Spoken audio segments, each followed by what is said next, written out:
Olá, galerinha! Tudo bem com vocês? Eu espero que sim. E sejam bem-vindos a mais uma aula do melhor conteúdo da semana. Vocês estão no caderno de linguagens e hoje vamos falar sobre literatura.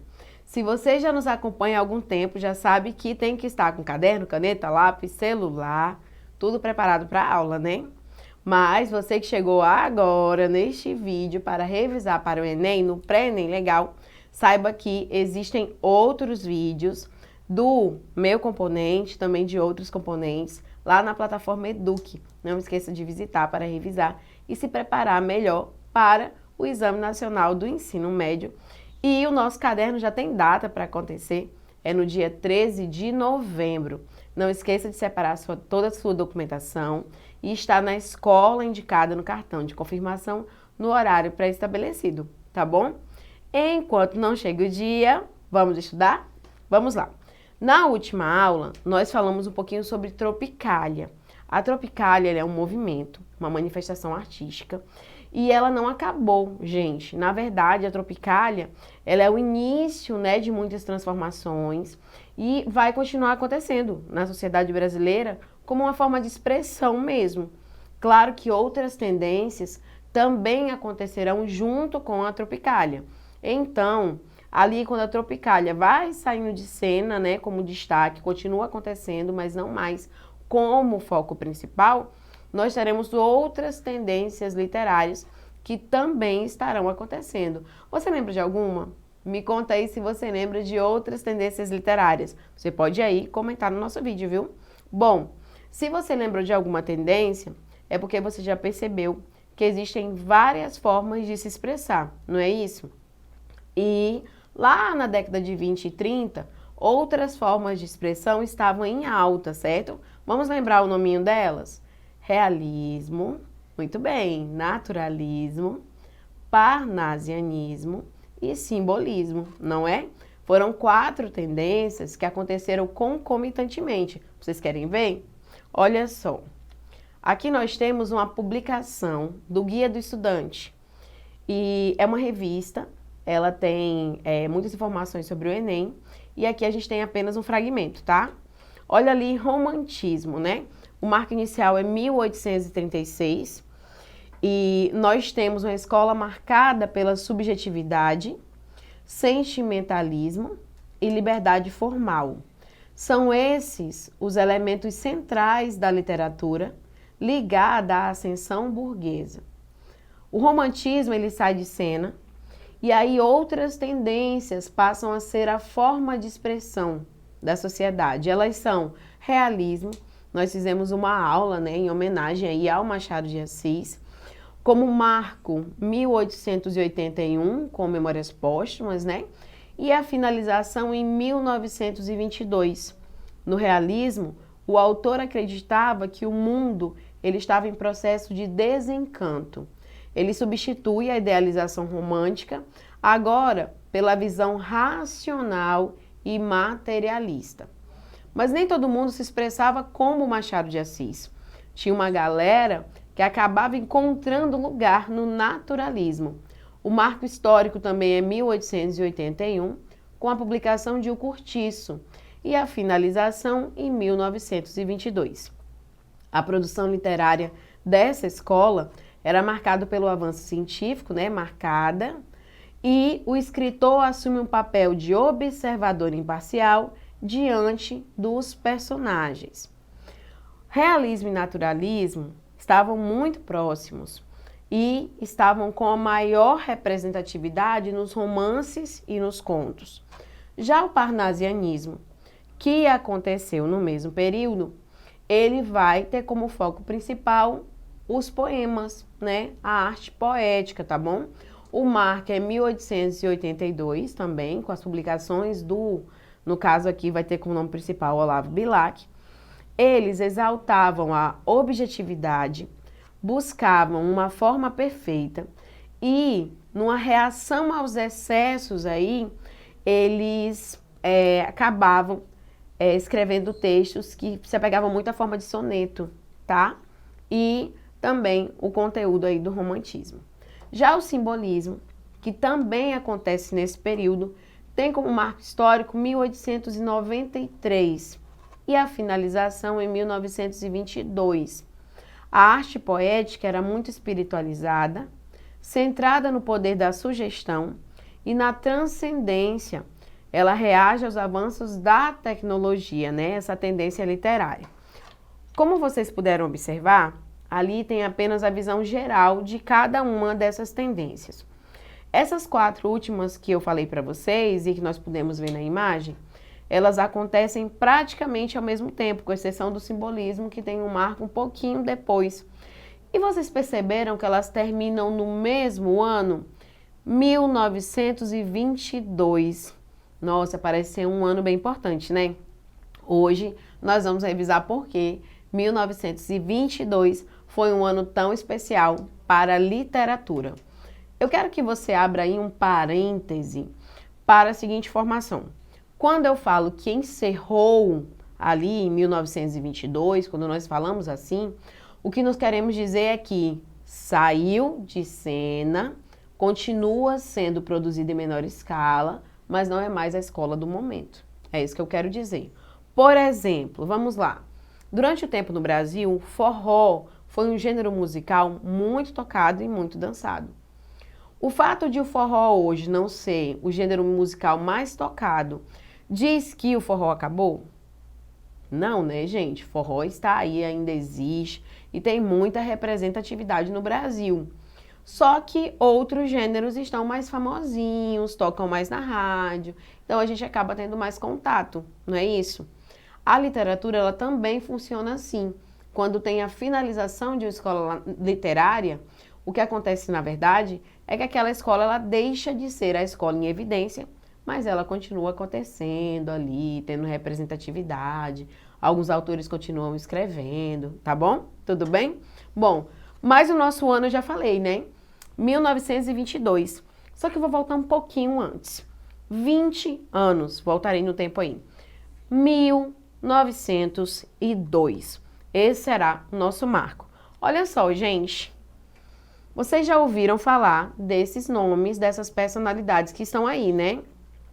Augusto dos Anjos, Monteiro Lobato, Lima Barreto, Graça Aranha e Euclides da Cunha. Quem são esses? Os principais representantes do pré-modernismo no Brasil. Vou te lembrar o que é o pré-modernismo. Escreva aí no seu caderno 1902. E aí escreva ao lado pré-modernismo. Como você percebeu, estavam, né, no plural, acontecendo 4 tendências. Realismo, naturalismo, parnasianismo e simbolismo, não é isso? Essas 4 ao mesmo tempo. Antes de essas escolas saírem de cena, o pré-modernismo começa. Como assim? O Augusto dos Anjos, poeta, não se via representado por nenhuma dessas 4 tendências. Ele não escrevia textos realistas, nem naturalistas, nem parnasianista, nem simbolista. Do mesmo modo, Monteiro Lobato não conseguia se encaixar em nenhuma das 4 tendências. Isso também aconteceu com Lima Barreto, com o Graça Aranha e com o Euclides da Cunha. Eles não conseguiam se encaixar em nenhuma tendência literária. Qual foi a decisão deles? Eles resolveram escrever individualmente. É isso mesmo. Eles decidiram que eles não queriam pertencer a escola nenhuma, já que nenhuma os representavam. Eles não abriram uma nova tendência, eles não tiveram essa preocupação de fazer uma nova escola, eles só queriam expressar a maneira de eles verem o mundo, de eles sentirem a partir da literatura, mesmo que isso não tivesse um vínculo por uma tendência ou escola literária. Ou seja, esses 5 autores escrevem cada um seguindo as suas próprias características dentro de uma sociedade determinada, que o ano é 1902, e depois, posteriormente, a sociedade reconhece eles como autores pré-modernos. Anote aí no seu caderno. Eles são pré-modernos. O que significa pré? Antes, né? Anterior, muito bem. Ou seja, eles foram autores que eles tinham características do que veio a ser chamado de modernismo, mas como não era o modernismo ainda, o nome que eles receberam foram de pré-modernistas. aqueles que antecedem o modernismo. De 1902 até 1922, eles vão escrever assim, dessa maneira individualizada, muito pessoal, muito voltada para eles mesmos, tá? E o pré-modernismo ele foi muito importante, porque foi nele que brotou uma ideia que a gente vai já falar, tá bom? Anotou tudo? Se não anotou, volta, pausa, escreve, qualquer coisa visita lá a plataforma Eduque, que você vai encontrar a aula, tá? Olha só, gente, esse movimento, vamos dizer, período de transição, né? Ele acabou resultando em um evento. E aí nós temos esse evento fazendo 100 anos, né? Então é hora do parabéns, né, gente? Parabéns para a Semana de Arte Moderna. Gente, são 100 anos da Semana de Arte Moderna. Espera aí que eu vou explicar de novo. Funciona assim. Estava acontecendo realismo, naturalismo, parnasianismo e simbolismo. Eu tenho certeza que os nomes vocês já aprenderam, né? E, ao mesmo tempo, alguns autores não se encaixavam em tendência nenhuma e eles ficaram conhecidos como pré-modernistas. Muito bem.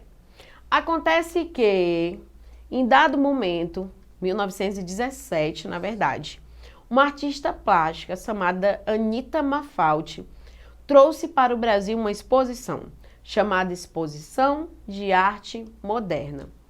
Gente, mas aqui a gente não sabia o que eram essas coisas, não.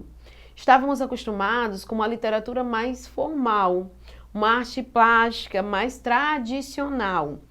E de repente essa menina volta para o Brasil, que ela vivia no exterior, e ela traz vários quadros, e esses quadros representam a nova arte.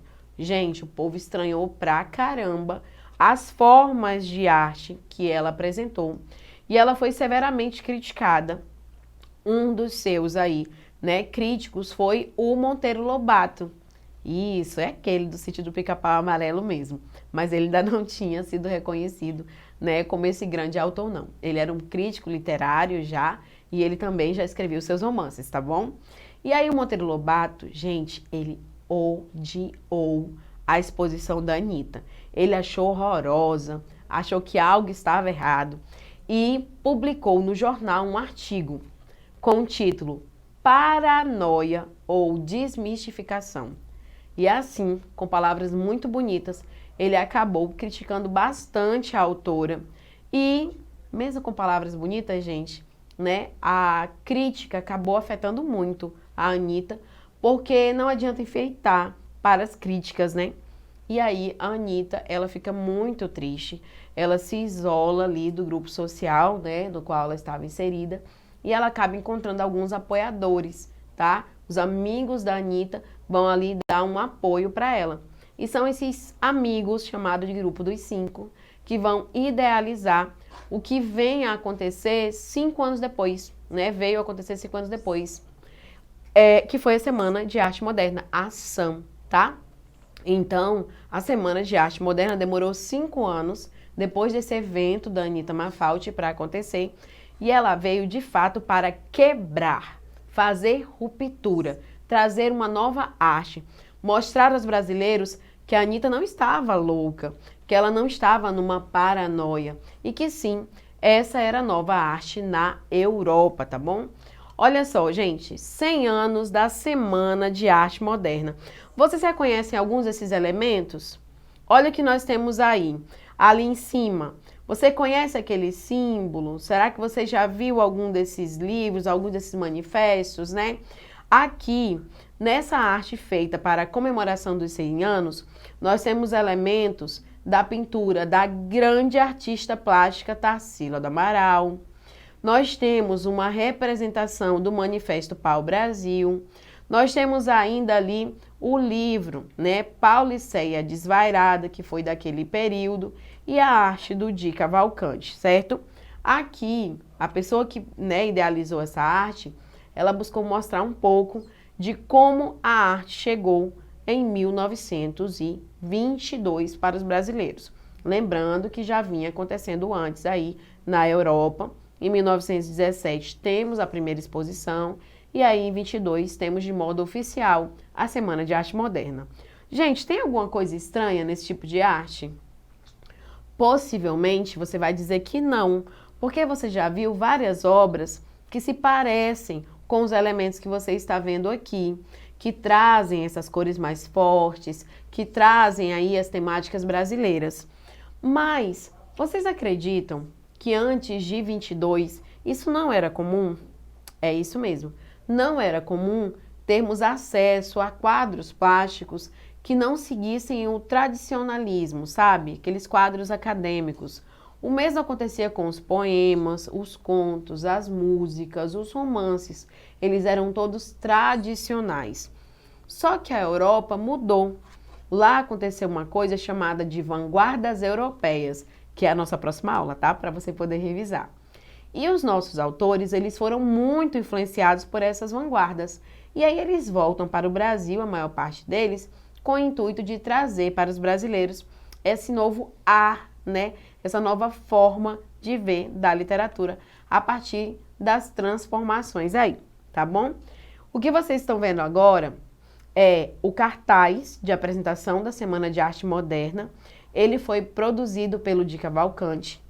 E ao lado nós temos os principais nomes da Semana de Arte Moderna.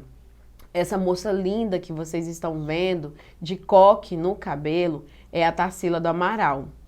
Ao lado dela, temos Mário de Andrade, escritor de vários livros. Essa outra menina ao lado dela é a Anitta, que eu falei para vocês, Anitta Mafaldi. E com esse chapéu elegante, temos Oswald de Andrade. Eles não são os únicos participantes da Semana de Arte Moderna. Na verdade, foram mais de 30 colaboradores. Mas esses são os principais nomes que nós temos aqui na Semana de Arte Moderna, os nomes mais famosinhos, né? E aí vocês podem perceber que só falta uma pessoa ali na foto. Eu vou dizer para vocês, é o Manuel Bandeira, mas ele não veio ao Brasil porque ele tinha sido diagnosticado com tuberculose e aí ele não podia viajar. Por isso, ele enviou as suas produções para serem lidas durante o Festival da Semana de Arte Moderna, mas ele não compareceu, tá bom?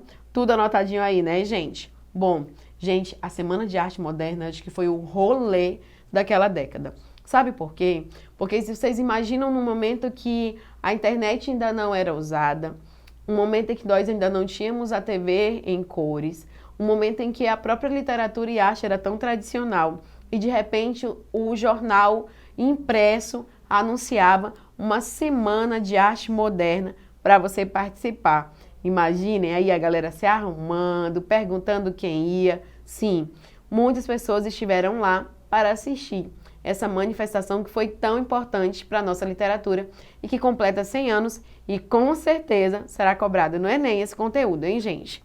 O quadro que vocês vão ver agora é o quadro Operários. Eu sei que vocês já viram na escola, tanto na apostila de História, de Artes, até de Filosofia e Sociologia. Este quadro foi pintado pela Tarsila do Amaral e o objetivo era mostrar a miscigenação, ou miscigenação, como alguns falam, dos brasileiros. Gente, acontece que lá no romantismo nós buscávamos uma identidade brasileira. E a identidade que nós encontramos lá foi a identidade indígena, é isso mesmo, com idealizações, há muitas críticas sobre a construção que foi feita naquela época. O modernismo, ele vai retomar essa ideia lançada pelos pré-modernos de voltarmos à busca pela identidade nacional. Só que a identidade nacional, ela não é una, ela não é única, ela não está dada. O que se sabe é que o Brasil é um país de variedades, de múltiplas culturas e sim, com muitas pessoas que têm origens diferentes, histórias diferentes, traços diferentes. E não é que a Tarsila conseguiu mostrar isso em uma obra, como o brasileiro, ele é misto. E isso é muito bom, gente, essas misturas aí fazem da nossa sociedade, da nossa literatura, da nossa cultura, algo muito mais rico, né? Diversidade é bom, tá? Gente, mas olha só o que eu encontrei. Ah, vocês estão vendo? É uma releitura do quadro. Percebemos a intertextualidade, percebemos que Quem fez essa caricatura novamente aqui trouxe os tipos brasileiros, mas elementos novos, né, gente? Porque eles falam agora de um público 100 anos depois, né? Olha que interessante, gente. Nós temos aqui, 100 anos depois, o legado da Semana de Arte Moderna. Que legado foi esse? A galera que se propôs a fazer a arte lá na Semana de Arte Moderna, como eu falei para vocês, palavras-chave, promoveu a ruptura, a quebra, transformações. E aí, de repente, Tarsila chega e diz assim, olha, a gente não tem um brasileiro, temos vários brasileiros. E aí, 100 anos depois, estamos aqui para reforçar a ideia de que o Brasil é plural, feito de várias identidades, e que o nosso povo ele é riquíssimo, cultura, música, culinária, moda, né, nosso folclore. Então, sim, há muita diversidade no povo brasileiro. E quem fez aí o trabalho de releitura acabou aproveitando os ideais da Semana de Arte Moderna, como vocês puderam ver. Claro que não foram só esses, tá? Eu vou já trazer um pouquinho mais para vocês. Aqui é um fragmento do jornal que mostrou as pessoas que participaram da Semana de Arte Moderna. Quem viu ali Teatro Municipal com TH deve ter estranhado, mas é porque na época, né, 1922, essa era a regra para escrever a palavra teatro com TH, tá, gente? Então não está errado, foram as reformas ortográficas que alteraram esse tipo de escrita, tá bom? Aqui é uma notinha que saiu no jornal sobre a Semana de Arte Moderna. Ela aconteceu, gente, e isso é um pouco estranho, parece uma pegadinha, né? Porque a gente fala Semana de Arte Moderna, mas na verdade foram só 3 dias, não foram uma semana. Esses 3 dias foram distribuídos em uma semana. Então aconteceram nos dias 13, 15 e 17 de fevereiro de 1922, lá no Teatro Municipal de São Paulo, tá? Gente, aí saiu a notinha aqui, o primeiro grande festival, horário, lugar, preço, né, gente, que foi cobrada a entrada. Só que após isso, uma outra notinha circulou nos jornais. Olha só, Dom Quixote em São Paulo. E ali nós temos os nossos artistas da Semana de Arte Moderna segurando plaquinhas. E a frase lá embaixo é: nós temos talento. Gente, eu sei que não faz muito sentido, a não ser que você tenha dado muita atenção à aula e tenha bastante ali memória, né, para você lembrar. Mas o professor deve ter comentado com vocês que naquela época a Semana de Arte Moderna não foi bem recepcionada não, gente. Os pré-modernistas, eles já trouxeram transformações. Os artistas da Semana de Arte Moderna meteram o pé na porta e chegaram chegando. Mas nós, público, a maior parte, não estávamos preparados para tanta transformação. Então, a galera simplesmente vaiou, é isso mesmo, criticou.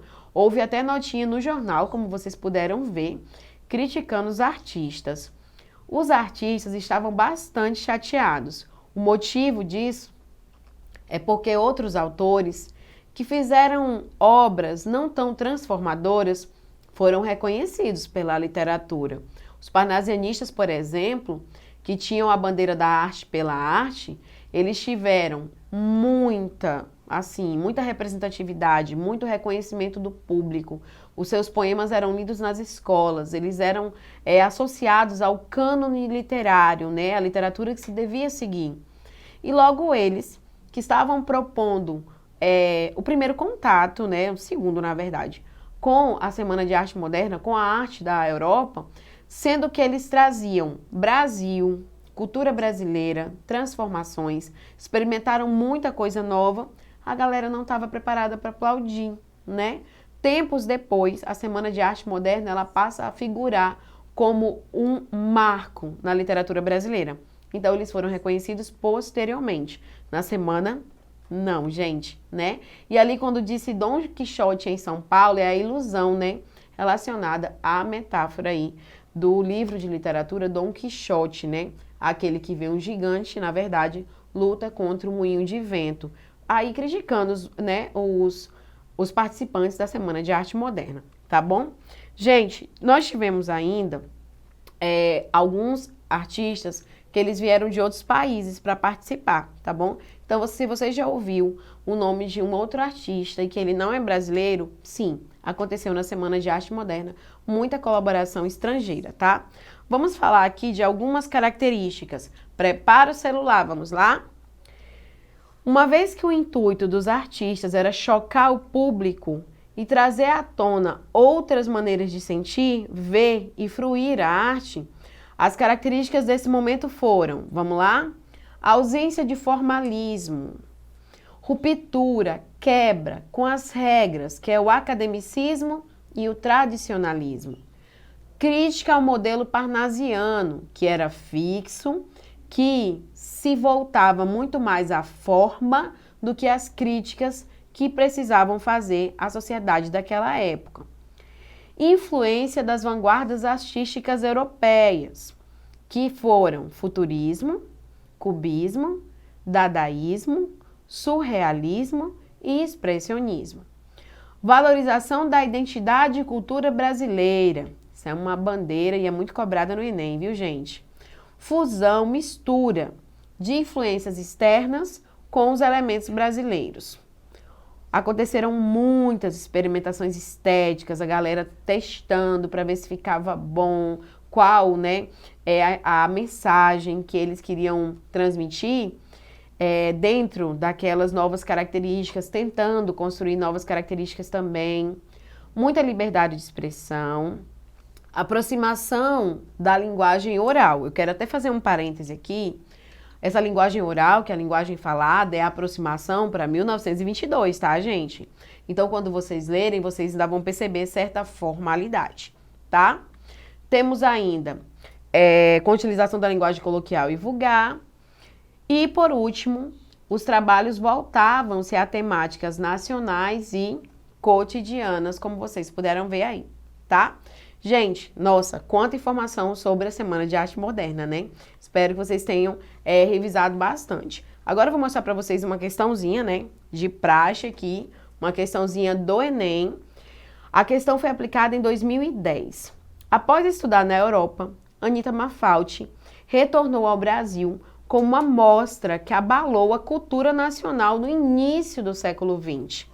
Elogiada por seus mestres na Europa, Anita se considerava pronta para mostrar seu trabalho no Brasil, mas enfrentou as duras críticas de Monteiro Lobato.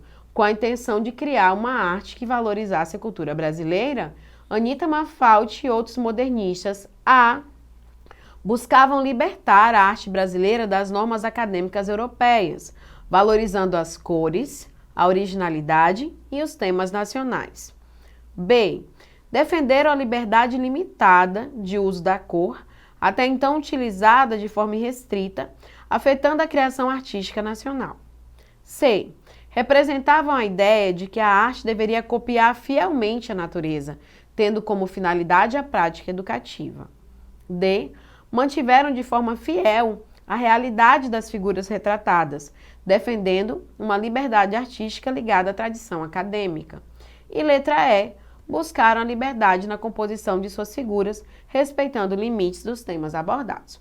Pausa a aula, vai lá, tenta responder e volta aqui. Respondeu? Voltou? Muito bem, parabéns. Vamos conferir a resposta? Gente, o gabarito dessa questão é a letra A, tá? A letra B diz que eles defenderam a liberdade limitada do uso da cor. Gente, não, eles queriam liberdade mesmo. Se é limitado, não é liberdade. A letra C dizia que se deveria copiar fielmente. Não, os modernistas eram totalmente contra as cópias. A letra D fala que eles retratavam fielmente as figuras, e também não é verdade. E a letra E diz que eles respeitavam os limites de temas abordados, né? E isso também não é observado. Na prática, eles extrapolavam muitos os limites, até porque eles queriam algo muito importante, liberdade para escrever, tá? Gente, bom, eu espero que vocês tenham revisado um pouquinho o conteúdo, procurem mais questões, né, sobre a Semana de Arte Moderna e o pré-modernismo aí, para vocês responderem, e eu já estou aguardando vocês para a próxima aula. Até lá! Não esqueçam de visitar a nossa plataforma www.eduque.ce.ac.gov.br.